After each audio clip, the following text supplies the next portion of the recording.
Good afternoon, everybody, and welcome to my presentation on the epidemic of catfishing and online dating. Today, I'll be sharing my research into how this deceptive practice has grown and evolved alongside the growing popularity of dating apps and websites. This topic is deeply personal to me, as I, myself, was a victim of catfishing several years ago during a time when I thought I may have been the only person that experienced this. I was deeply embarrassed and had a hard time opening up to anyone about it for many years until I ultimately realized just how mainstream it was. Today, I will share how that experience shaped my understanding of this growing problem. The emotional toll of catfishing extends beyond momentary disappointment. It can fundamentally alter how people approach future relationships and their ability to trust others. My goal today is not just to inform, but to inspire better protections for vulnerable online daters. Let me start by setting the stage. Online dating has absolutely exploded in popularity, but unfortunately, this growth has brought an increase in deceptive behaviors like catfishing. For those unfamiliar, catfishing is when someone creates an entirely false online identity to manipulate others. What's particularly concerning is how this practice targets people during their vulnerable search for connection. This issue demands attention because of the very real emotional and psychological harm experienced by victims, something I unfortunately came to understand firsthand. The research reveals some interesting patterns about who tends to be affected by catfishing. Women are disproportionately targeted, while men are more frequently the ones creating these false profiles. Certain attachment styles make some people more vulnerable, specifically those with elevated attachment fears or avoidant patterns. I recognize now that my own attachment style made me more susceptible when I was catfished many years ago. I was actively seeking a genuine connection, and like many victims, my hope for a meaningful relationship clouded my judgment of warning signs that, in retrospect, were clearly visible. Recent studies indicate that individuals who experience childhood trauma or relationship instability may be up to 40% more likely to become victims. Social isolation also creates vulnerability, as people seeking companionship may overlook inconsistencies in a catfisher's story just to maintain human connection. Several technological elements make catfishing possible. The very nature of online communication creates more opportunities for deception. Dating platforms and social media make it incredibly easy to craft a false identity. Text-based messaging removes the authenticity cues we notice in person. In my case, the person who catfished me used elaborate text explanations for why they couldn't video chat and had created multiple fake social media profiles that appeared legitimate at first glance. Without physical presence throughout the relationship building process, verification became significantly harder, creating the perfect environment for the deception I experienced. The rise of AI generated images adds a dangerous new dimension to catfishing. Previously, reverse image searches could expose stolen photos, but now catfishers can create entirely fictitious yet realistic looking people who never exist. Dating apps that emphasize text over video communication inadvertently create ideal conditions for deception to flourish unchecked. Expectancy violations theory provides a valuable framework for understanding why catfishing can be so devastating psychologically. When I interacted with my catfisher online, I formed expectations about who they were. They deliberately manipulated these expectations because with their carefully crafted persona. I invested emotionally for nearly 10 months, only to discover they weren't who they claimed to be. When the deception was revealed, my expectations were shattered, leading to leading to profound feelings of betrayal and confusion. This violation of trust extended beyond that immediate relationship, affecting how I approach future connections and making me overly suspicious of genuine people. Neuropsychological research reveals that expectancy violations trigger the brain's threat response systems, creating trauma-like neural patterns that can persist long after the deception is discovered. This explains why victims may experience hypervigilance and trust issues for months or even years afterwards, as their brains have been conditioned to expect betrayal. The research tells us several important things about catfishing. Despite knowing better, victims frequently fail to use verification methods that could protect them. I knew I ignored several red flags because I wanted to believe in the connection I was forming. Catfishing techniques are becoming increasingly sophisticated, making detection more challenging.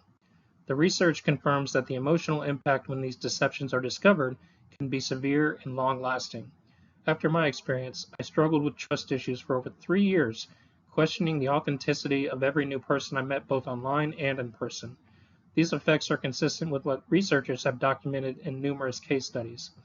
Financial exploitation is increasingly common in catfishing cases, with victims losing an average of $15,000 when romance scams include monetary requests. Research shows that the psychological manipulation employed by catfishers uses the same techniques seen in cult indoctrination: isolation from other perspectives, creating dependency, and establishing an us versus them mentality to explain why others might question the relationship. Despite growing awareness, significant gaps in the research need addressing. We still don't have enough studies on the long-term psychological effects on victims, something I experienced firsthand as I worked through feelings of embarrassment and self-blame for many years afterwards. There's surprisingly little research on effective platform-based verification methods beyond basic tools. We need to better understand how cultural and demographic factors affect susceptibility. My personal experience led me to start researching this topic professionally, as I found limited resources to help me process what had happened to me when this happened. I also wanted to contribute to filling these knowledge gaps through this research. Cross-cultural research is particularly sparse, leaving us with limited understanding of how catfishing manifests in different societies and cultural contexts. The research community has not adequately explored how previous trauma may create vulnerability to catfishing despite clear correlations. Healthcare providers lack evidence-based protocols for treating catfishing victims, leaving many without appropriate therapeutic support. A multifaceted approach is needed to address catfishing effectively. Dating platforms should implement robust AI-powered verification measures for starters. Enhanced reporting systems would allow users to flag suspicious behavior more effectively. After my experience, I've become an advocate for user education campaigns, even creating a support group for catfishing victims in a Facebook community. By combining technological solutions, education, and continued research, we can better protect vulnerable users from experiencing what I went through. Real-time verification technology, such as spontaneous verification selfies or live video authentication, shows promise in reducing fake profiles by up to 80% in pilot programs. A trust but verify approach should become standard practice for dating platforms. Regulatory oversight may ultimately be necessary, as self-regulation by dating platforms has proven insufficient given their financial incentives to maximize user numbers regardless of profile authenticity. Before concluding, I want to highlight these common warning signs of catfishing that everybody should know. Signs I missed in my own experience: consistent refusal to video chat, perpetual excuses to avoid meeting in person, inability to send spontaneous photos, and requests for money are all major red flags. The person who catfished me exhibited nearly all of these behaviors except for the financial requests, but I rationalized each one away in my own mind. By recognizing these patterns early, potential victims can protect themselves before becoming emotionally invested in relationships built on deception. My experience has taught me that awareness is the first line of defense against these harmful practices. The financial motivation behind many catfishing schemes shouldn't be underestimated. Requests often start small and escalate gradually as emotional investment deepens. Inconsistencies in personal stories represent critical warning signs. Legitimate partners don't struggle to maintain consistency about fundamental aspects of their lives.